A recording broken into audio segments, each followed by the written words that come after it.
Bismillahirrahmanirrahim. Assalamualaikum warahmatullahi wabarakatuh. Dengan perkembangan ekonomi yang ada hari ini, ekonomi global ya, bahwasanya Indonesia semakin kuat dalam daya tawar dunianya, punya relasi-relasi yang cukup, katakanlah agak-agak tawaran-tawaran yang sangat spektakuler ya dari Indonesia terhadap dunia.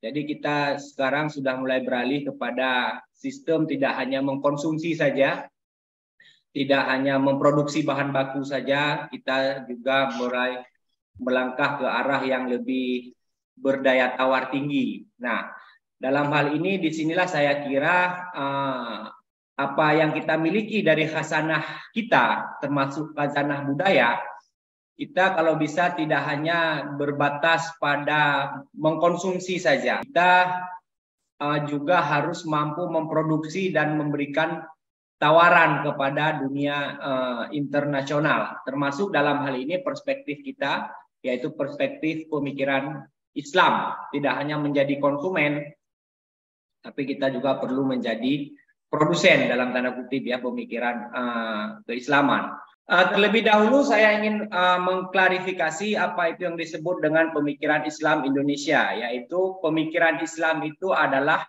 kalau dalam perspektif akademik, menurut saya membagi ini, walaupun pembagian ini tidak betul-betul baku, kalau dalam perspektif akademik itu pemikiran Islam itu kan dibagi kepada 3 bidang, yaitu filsafat Islam, kemudian ilmu kalam, atau teologi Islam, kemudian ada ilmu tasawuf. Itu perspektif daripada dunia akademik terhadap apa itu pemikiran Islam. Nah, tetapi ada pemikiran Islam dari segi wacana pemikiran Islam.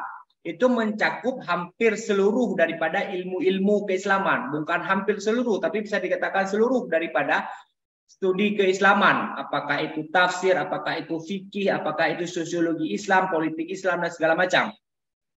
Bahkan siapapun yang terlibat dalam wacana pemikiran Islam ini, dia tidak hanya orang-orang yang berlatar belakang daripada studi-studi keislaman. Misalnya kita punya Dawam Raharjo yang punya latar belakang ekonomi, kemudian ada siapa namanya, ada Pak Kunto Wijoyo yang latar belakangnya sejarah. Nah, beliau punya punya gagasan-gagasan yang bisa berdialog dalam wacana pemikiran Islam. Ini yang saya maksud dengan pemikiran Islam itu tidak hanya sempit dalam perspektif akademik, tetapi juga dia punya perspektif yang lain. Itu keilmuan-keilmuan yang dimiliki oleh setiap sarjana maupun pemikir atau peneliti itu beragam latar belakang, itu bisa dikontribusikan dalam rangka dia itu melakukan suatu respon terhadap problem sosio-kultural, sosio-religius masyarakat. Nah, di situ dia sudah bisa dikatakan sebagai bagian dalam dialog pemikiran Islam. Nah, dalam hal ini, literatur-literatur tentang wacana pemikiran Islam di Indonesia, saya membagi kepada 3 bagian. Yang pertama itu adalah respon singkat terhadap problem aksidental. Jadi ada sebuah realitas sosial atau fakta sosial yang terjadi, kemudian seseorang merespon itu dalam perspektif pemikiran Islam. Itu adalah respon cepat, respon singkat, semacam opini atau sebuah esai begitu ya. Dan nantinya kalau dalam segi literatur itu nanti dikumpulkan oleh orang-orang, kemudian menjadilah itu sebuah kodifikasi buku. Misalnya saya mau ambil contoh di sini, walaupun pembagian ini tidak akurat ya. Buku Azra misalnya, Wacana Islam Wasatiyah yang diterbitkan oleh Kompas, yaitu merupakan kumpulan daripada resonansi-resonansi di Kompas. Kemudian sebelumnya, jauh sebelum itu ada buku Cak Nur tentang Islam, kerakyatan dan keindonesiaan. Itu merupakan respon Cak Nur sebagai aktivis pada waktu itu terhadap berbagai problematika sosial yang terjadi secara aksidental, satu kasus, satu gejala, kemudian dia merespon itu dalam perspektif sosio-religius, keagamaan gitu, sehingga dikatakan sebagai bagian dalam wacana pemikiran Islam. Kemudian dalam tingkat selanjutnya saya ingin bagikan, atau ini tingkat menengah, yaitu sebuah gejala yang terjadi secara berulang-ulang. Misalnya terjadi di kita ini radikalisme misalnya di Indonesia, atau eksklusivitas beragama misalnya problemnya. Nah, itu adalah problem yang terjadi berulang-ulang di dalam masyarakat kita, kemudian direspon secara lebih reflektif, menggunakan metode tertentu, berangkat daripada gejala empirik yang diambil, yang terjadi berulang-ulang. Itu bagian tengahnya ya, itu dikodifikasi dalam buku yang bisa saya ambil contoh di sini, Paradigma Islam, yang ditulis oleh Kunto Wijoyo, kemudian Islam Kemodernan dan Keindonesiaan yang ditulis oleh Cak Nur, bahkan misalnya buku Islam Historis yang ditulis oleh Prof. KBA, itu merupakan respon terhadap problem-problem yang terjadi secara berulang-ulang. Misalnya atau paradigma yang ingin dirumuskan dalam persoalan-persoalan pendidikan misalnya. Ya, dan sebuah respon yang tulisannya itu kadang-kadang bisa mencapai satu perbagiannya itu bisa mencapai 50-an halaman begitu. Nah, itu sebuah respon yang agak mendalam, tapi belum bisa dikatakan dalam ini sebagai sebuah pemikiran yang sangat mendalam. Bukan sebuah respon yang betul-betul tuntas begitu. Kemudian pada bagian ketiga saya membagikan kepada sebuah respon tuntas, katakan dalam tanda kutip juga, ini bisa didebatkan lagi apakah benar-benar tuntas atau tidak, terhadap fenomena yang berulang-ulang sehingga menjadi sebuah problem bangsa, sebuah problem sosial yang akut begitu ya, problem yang terjadi terus-menerus, misalnya problem tentang eksklusivitas kita beragama, tentang problem bagaimana mengharmoniskan antara identitas keagamaan dengan kebangsaan. Ini kan problem yang terjadi terus-menerus sehingga muncul sebuah tanggapan yang menyeluruh, menganalisis fenomena, kemudian menawarkan metodologi dalam perspektif teori tertentu untuk menawarkan sebuah kajian yang utuh. Ini yang bagian ketiga. Ini misalnya ditulis oleh Ahmad Basuh dalam NU Studies-nya, kemudian KBA juga pernah nulis tentang problem Islam Nusantara yang sedang dicari bagaimana format metafisiknya, format dasar esensialnya yang apa gitu ya. Kemudian ada juga misalnya karya daripada Cak Nur, Islam Doktrin dan Peradaban. Itu kalau kita lihat Islam Doktrin itu dari awal sampai akhir, itu semacam sebuah teoritik ya, sebuah teori bagaimana memahami kembali keindonesiaan, keberagamaan di Indonesia gitu ya, sebuah bisa dikatakan sebuah tawaran teologi baru begitu ya. Nah, kalau yang pertama ini saya kira agak susah ya ditawarkan ke dunia internasional karena ini adalah respon aksidental terhadap problem aksidental di negara kita.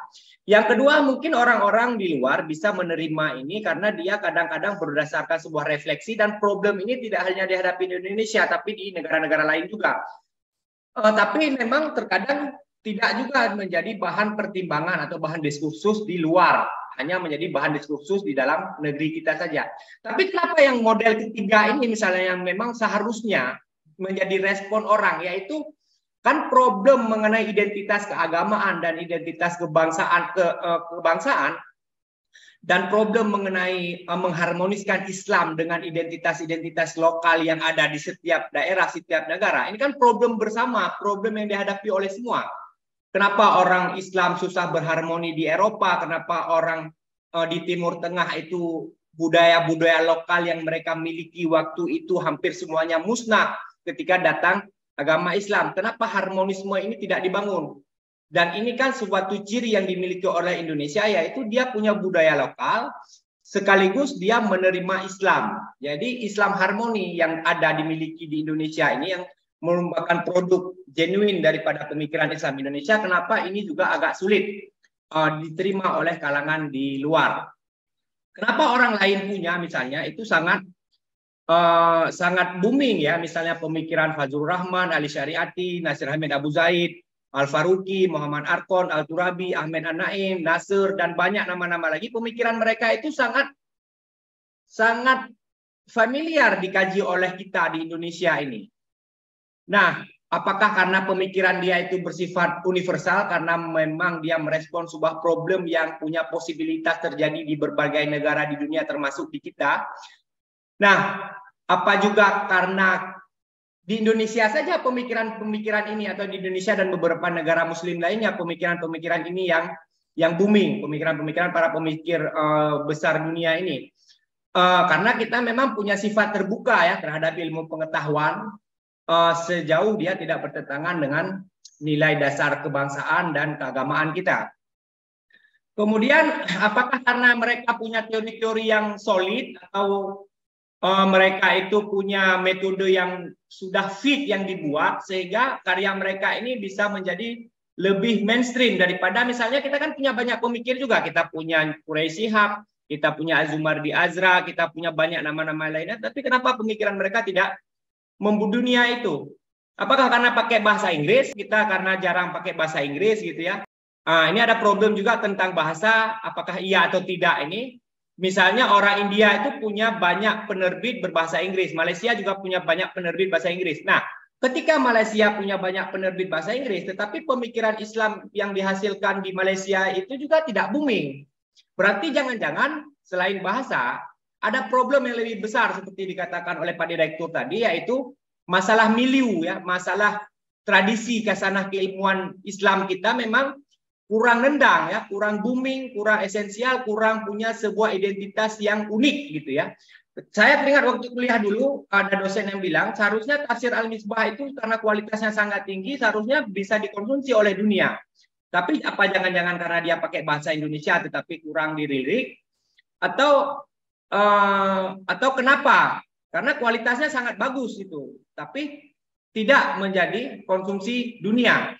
Seharusnya kan diterjemahkan ke dalam bahasa Arab, tafsir Al-Misbah itu diterbitkan di dalam penerbit-penerbit Islam yang kualitas dunia seperti Darul Fikir di Syria dan tempat-tempat lain. Kenapa ini tidak terjadi? Apakah karena tradisi ilmu pengetahuan itu? Bapak Humaydi menyinggung dalam persoalan ini, kita punya tradisi neoplatonisme, tetapi kita lebih mengarah kepada tasawuf falsafi. Yang mana di sini misalnya ada Hamzah Fansuri dan Syekh Siti Jenar. Nah, tetapi oleh dunia itu hanya dilihat sebagai sebuah produk tasawuf Ibnu Arabian. Jadi kita masih dianggap mengekor ya atau mengikuti daripada. Walaupun nanti kalau kita kaji secara mendalam, kita akan temukan perbedaan-perbedaan antara Ibnu Arabi dan Hamzah Fansuri. Tetapi oleh orang di dunia, para pengkaji internasional itu masih melihat kita hanya mazhab Ibnu Arabian saja, tidak punya yang unik gitu ya. Tradisi neoplatonisme di Indonesia yang hanya kepada mazhab tasawuf, tetapi kita tidak punya tradisi filsafat Islam peripatetik Ibnu Sina. Kita juga punya ilmu mantik misalnya, yang ilmu mantik itu hanya dipakai memahami kitab-kitab fikih. Kita tidak membangun sebuah bangunan filsafat di sana. Demikian juga dalam hal kitab fikih dan kitab kalam ya, teologi. Kita kan hanya mengikuti daripada fikih yang ada, yang dibawa dari Timur Tengah, baik fikih maupun daripada ilmu kalam. Kalau di Timur Tengah saja, itu ilmu kalam itu kan diperdebatkan secara sangat panas ya, sehingga menjadi semakin diskursif. Tetapi di kita di Indonesia dalam tradisi sejarahnya itu ya hanya dikonsumsi saja apa yang sudah dibawa dari Timur Tengah itu. Ini mungkin salah satu yang membuat karena kita tidak punya tradisi yang mampu melahirkan sebuah pemikiran yang genuine, sehingga kita menjadi kurang dilirik dalam pemikiran Islam dalam perspektif tradisi. Dibandingkan kajian-kajian Islam itu kan orang lebih menarik kepada mengkaji Timur Tengah, mengkaji Turki, mengkaji Afrika Utara, mengkaji India gitu ya. Kita kurang mainstream istilahnya ya. Makanya salah satu kerja usaha daripada Azra itu kan mainstreaming Islam in Southeast Asia. Tetapi apakah ini masih kerja yang sangat panjang dan sangat akan melelahkan karena kita lagi-lagi dikembalikan kepada problem tradisi tadi. Ketika kita ingin mengklaim kita punya Hamzah Fansuri, kita punya Syekh Siti Jenar, kajian kita ini tentang Hamzah Fansuri dan Syekh Siti Jenar belum benar-benar utuh, masih hanya beberapa segmen-segmen tertentu, sehingga kita masih belum bisa menunjukkan bukti-bukti bahwasanya ini beda dengan Ibnu Arabian, karena pemikir dunia masih melihat ini adalah pengikutan daripada Ibnu Arabian juga, sama seperti kitab-kitab fikih yang pernah diproduksi oleh ulama-ulama Indonesia, pernah diterbitkan di Timur Tengah, dipelajari di Timur Tengah. Tetapi kitab-kitab itu hanya sebagai kitab-kitab tanggapan terhadap mazhab-mazhab fikih besar. Nah, jadi tetap masih dianggap kita ini sebagai mengikut. Nah, ini problem utama yang muncul. Islam Indonesia dianggap sebagai Islam yang kurang islami ya, karena perspektif mereka melihat Islam itu kan Timur Tengah, orang perempuannya pakai baju sangat panjang, jilbabnya sampai ke kaki misalnya ya. Orang laki-lakinya semuanya, misalnya orang kayak di ini ya di Pakistan misalnya kan masih pakai baju koko, semuanya pakai baju koko panjang sampai ke kaki gitu ya. Nah, kita pakai jas, pakai kemeja dan segala macam. Ini jadi yang dilihat sebagaimana cara Snook melihat ya. Kita dianggap dalam tanda kutip kurang Islami gitu. Jadi kita menjadi gagal untuk jadi mainstream. Kemudian padahal kita punya Islam yang sangat harmoni antara budaya lokal dengan pemahaman agama. Ini saya kira ini adalah kekayaan kita yang susah dimiliki oleh negara-negara Muslim lain. Mereka kan dalam tanda kutip yang menghabiskan semua tradisi lokal itu untuk membangun sebuah tradisi keagamaan Islam. Berapa banyak situs-situs misalnya di Afghanistan dihancurkan semuanya untuk membangun sebuah identitas keislaman. Tetapi di Indonesia kan tidak begitu. Budaya lokal itu diharmoniskan dengan pemahaman agama. Ini sudah terjadi sejak kerajaan Islam Perlak hingga hari ini. Pada masa modern, Islam Indonesia itu mampu berharmoni dengan sangat baik dengan sistem modern, yaitu demokrasi. Nanti kita mencari justifikasi yaitu kita punya syuro dan segala macam. Tetapi yang terlihat adalah kita punya harmonis yang baik dengan antar identitas. Nah, ini adalah kekayaan kita yang sebenarnya bisa kita gaungkan ke dalam dunia internasional, dalam dunia pemikiran Islam di luar. Sebagaimana misalnya pemikiran-pemikiran daripada KBA tentang mainstreaming Islam Nusantara dengan menjadikan Hamzah Mansuri sebagai fondasi, kemudian Ahmad Baso dalam Ustadisnya, dan kajian-kajian lain yang masih bisa mungkin kita lakukan untuk mencari jenium daripada Islam Nusantara. Misalnya karena saya dalam sepintas yang mempelajari daripada Syekh Siti Jenar itu melihat jauh sekali perbedaan Syekh Siti Jenar dengan Ibnu Arabi. Ajaran Syekh Siti Jenar itu lebih dekat kepada metafisika yang dimiliki Indonesia daripada ajaran daripada Ibnu Arabi. Ini mungkin bisa kita jadikan kajian ke depan untuk mendalami pemikiran-pemikiran yang ada ini.